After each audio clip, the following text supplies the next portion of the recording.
You guys, welcome to Sick of Pricks, a type 2 diabetes podcast. I'm Mary, your diabetes bestie, and today we're talking about one of the most irritating things about living with diabetes.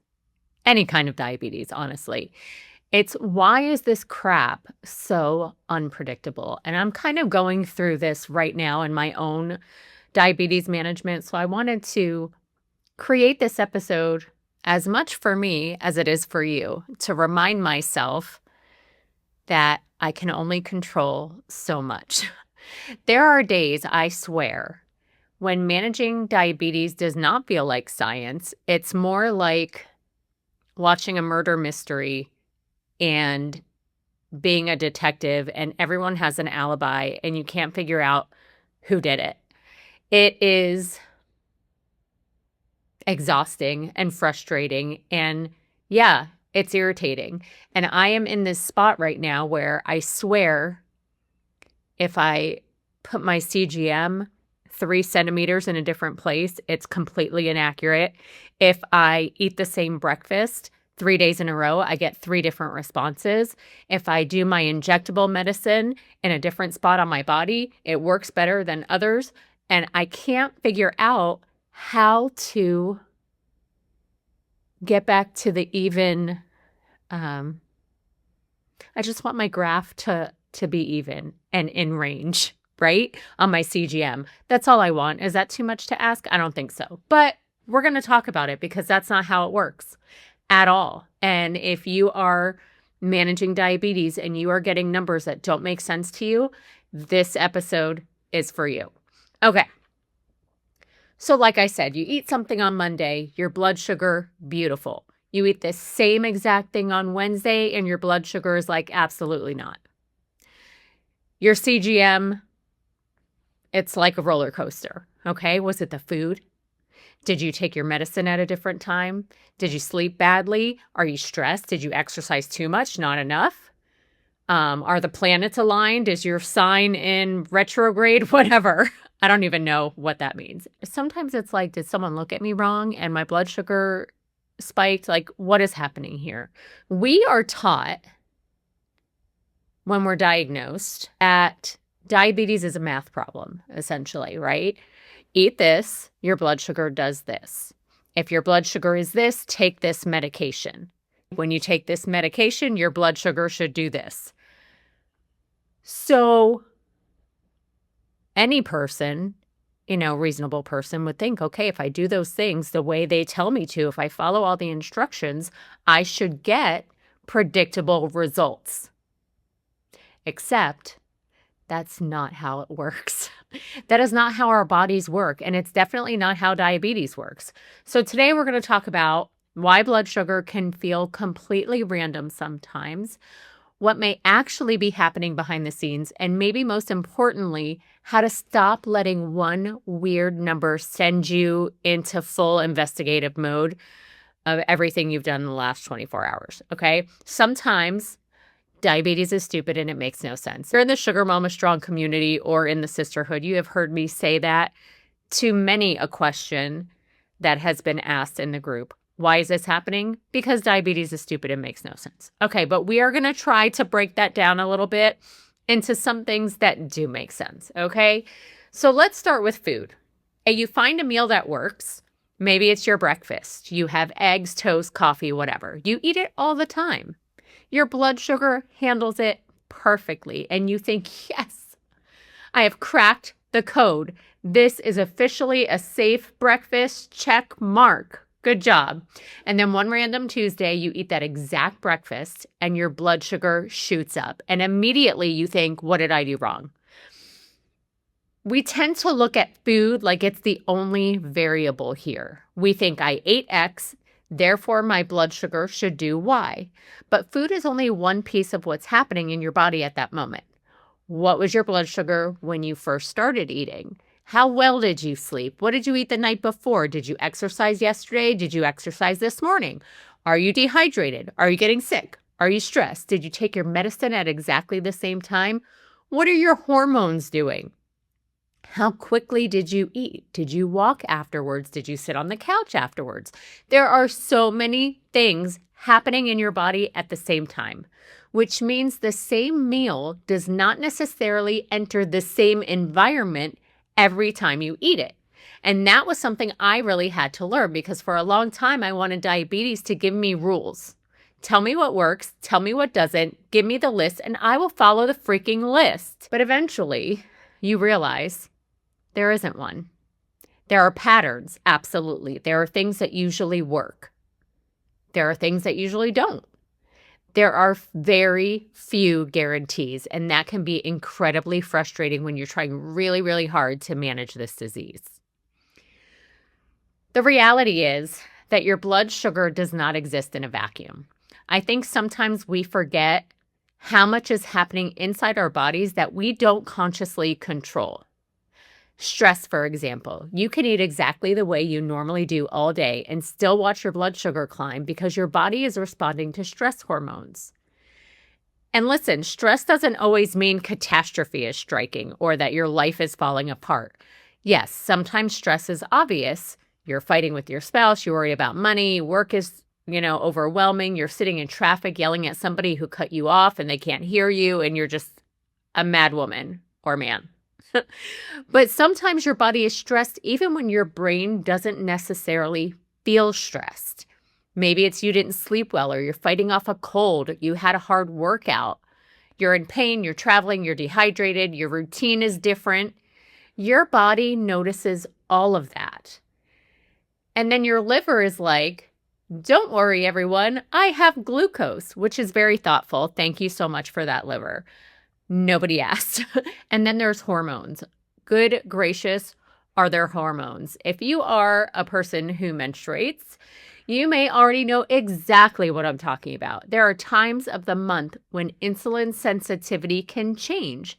And then perimenopause comes along and it's like, oh, you thought you understood your body? That's really cute. I'm so glad for you. Guess what? I have bad news. Menopause, pregnancy, illness, different medicines. Your body is constantly adjusting to what's happening around it and inside it.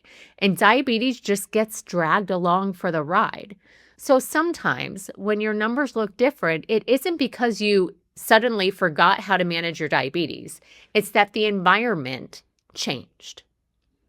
Now let's talk about exercise. The reason exercise deserves its own section is because exercise and blood sugar have a strange relationship. We are told very generically, exercise lowers blood sugar. Cool. Except sometimes it does, and sometimes it doesn't. Sometimes it lowers it immediately. Sometimes it lowers it hours later. Sometimes an intense workout temporarily sends it up. Fun fact, when I was doing martial arts consistently, I was taking one of my color belt tests. I think it was for my pre-black belt. My blood sugar hovered around 350 for like 5 hours. Between the adrenaline and the stress and the exercise, my blood sugar was not having it. Like an hour after the test, I plummeted to like 60. Thank goodness we were already at a restaurant eating lunch. But it was a crazy roller coaster that day. So an intense workout can send it up before it goes down, which is really fun when you're busting your butt exercising because you were trying to lower it and then you see that it goes up. Make it make sense. Your body during an intense workout, like my pre-black belt test, may release glucose because it thinks, okay, we need energy. And then your liver responds accordingly. Again, thank you, liver, for that. So you finish your workout, you're sweaty and proud of yourself. You check your CGM or you check your blood sugar and you're like, what the heck? Why are you higher? And this is where understanding what's happening matters. Because if you don't understand that exercise can sometimes cause a temporary rise, it's really easy to interpret that number as exercise isn't working or I did something wrong. Neither of those things are necessarily true. Your body is responding to what you're asking it to do. And sometimes the blood sugar response you're seeing right now isn't even the full story. That workout may improve your insulin sensitivity later. It may affect your blood sugar tonight or even tomorrow. Again, it is not a simple math equation. Let's talk about morning blood sugars, fasting blood sugars, okay? When you wake up with a number after not eating for, I don't know, 8 hours, 10 hours, whatever, and you wake up with a higher blood sugar than you were expecting, it's kind of rude, right? Rude of your body to do that to you. You go to bed, you haven't eaten, you wake up, blood sugar is higher than when you went to bed. What is happening? Did I sleepwalk into the kitchen, eat a box of Pop-Tarts? Probably you did not do that. Your body releases hormones in the early morning hours to help prepare you to wake up. And those hormones can tell your liver to release glucose. For someone without diabetes, the body generally handles the glucose without much of a big deal at all. But for those of us with diabetes, sometimes we get a lovely, lovely little morning surprise called dawn phenomenon. And again, this can mess with your head, because if you believe every high blood sugar must be directly connected to something you ate, you're going to spend a lot of time blaming yourself for things that didn't actually cause it. Sometimes your body made the glucose. You didn't eat it. Your liver delivered breakfast before you even got out of bed. Efficient, yes. Annoying, also yes.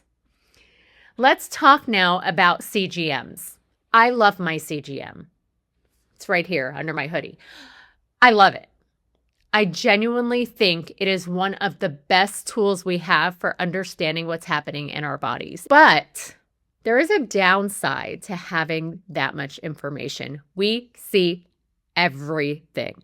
Before CGMs, I checked my blood sugar once, maybe twice a day. I would aim to check my fasting glucose, and then I would usually check either before bed or after a workout, after a meal, but just spot checking. Never anything more than twice unless I was pregnant, and then I checked it like 8 times a day. But before my CGM, it was once a day, maybe twice. But now I see every response, every dip, every bump, every spike, every random Tuesday afternoon that my blood sugar decides to jet into outer space. If I see everything, I feel like sometimes I should be able to explain everything, but it's not always possible. Sometimes you're going to see that weird spike. You're going to see a number that doesn't make sense. You're going to see your graph and think, what the hell happened there? And real talk, you may never know. You may never have that answer, and that's okay. The purpose of your CGM isn't to produce a perfectly flat line. Mary, listen to what you're saying. This is what I'm going through right now. It's not always going to be a perfectly flat line, if ever. It's definitely not a consistent report card that you're getting from your CGM on how you're doing managing your diabetes throughout the day. It's data, and data becomes useful when we look for patterns, not when we obsess over a single dot on the chart. Here's where we get ourselves in trouble, guys. We get a number that we don't like and we react. Maybe you eat a meal that normally works beautifully and then you spike instead and you think, well, I can't eat that anymore, and you eliminate it. Then another food spikes you. Cross that off. Then another. And before you know it, you're at the grocery store terrified of half the store because you're convinced that food is the problem. And then you start changing your routine every 5 minutes. You change breakfast. You change when you're taking your medicine. You change your exercise, your snack. You change everything at once. And now you have no idea what actually helped because you've changed 17 variables. This is why I talk about patterns so much. One weird reading, okay, interesting. Same thing happening repeatedly. Now we have something worth investigating. And listen, I'm all about the apps. I think they're great. The food tracking apps where you put in your glucose, it's great. But there is something about a paper and pencil journal where you can flip back and forth and see your patterns and your meals and what's affecting everything. And yes, I know you can flip back and forth in the app and see different days. I don't know. I'm old, I guess. I like paper and pencil journals. I feel like I can be a better detective and see those patterns more clearly when I can flip through the pages. I don't know. What I do know is that a single number doesn't mean much. But when that number shows up repeatedly in a pattern, it gives us something to go on. If I eat a certain breakfast and I spike once, I'm probably not going to change my entire life over it. However, if I eat that breakfast 6 times and 5 out of 6 times I spike, that is information that I can use to change. Okay, that is something worth looking at. Does something need to switch up? That's a really big difference, responding to a pattern versus reacting to a number. Now, I think underneath a lot of this frustration is something even bigger. We want to believe that if we do everything right, diabetes will behave. And I get it, because if that's true, then we have control. But there's a problem with that belief, because then every time diabetes doesn't behave, we assume that we did something wrong. And that is not fair to you, and it's not fair to me. We can make choices that support our blood sugar, take our medication, move our bodies, and eat in a way that works for us. We can sleep, hydrate, go to our appointments, learn our patterns, everything that you're supposed to do. And sometimes your blood sugar is still going to do something weird. Now, that doesn't mean your choices don't matter. They absolutely matter. It means you're managing a biological system, not operating a vending machine. You don't insert healthy behavior and receive perfect blood sugar. Gosh, that would be nice one. Your job is not to control every number. Your job is to create conditions and habits that make good blood sugar management more likely. That is a very different goal, and I think it's a much more realistic one. So, what do you actually do with an unexplained number? My first piece of advice is don't panic, and don't immediately rewrite your entire diabetes management plan. Look at the bigger picture. Is this one number, or is this becoming a pattern? Think about what else might be happening. I've listed these before earlier in the episode, but sleep, stress, illness, exercise, hormones, medication timing, hydration, food. But you don't have to interrogate yourself. You don't have to stand in your kitchen recreating the crime scene. Just get curious. That's interesting, and then move on. And if it happens again, okay, now maybe we pay a little more attention. If it keeps happening, now we have information we can actually use. Maybe we adjust the meal or the timing, or we add some movement. Maybe it's something to talk about with your healthcare provider. But we make those decisions based on patterns, not panic. And I think that one shift can make living with diabetes feel so much lighter, because instead of, oh my God, what did I do? It becomes, wonder what's going on here. That is a completely different relationship with your numbers. This part, I wish somebody had explained to me a long, long time ago. You can become incredibly good at managing your diabetes. You can know your body. You can understand your patterns. You can learn which foods work for you. You can understand how exercise affects you. You can understand your medication. You can know what your CGM is telling you. And you are still going to be surprised sometimes. I have been doing this for 27 years, and I am surprised at least once a day with what my numbers are doing. Because your body isn't static. Diabetes isn't static. Your life isn't static. What works now might need adjusting later. What worked last year might not work exactly the same this year. That doesn't mean you're going backwards. It doesn't mean you suddenly suck at managing this disease. It means management requires adjustment. That's it. We pay attention, we learn, we adjust. And then sometimes diabetes changes the rules again, because apparently that's what it does. Okay?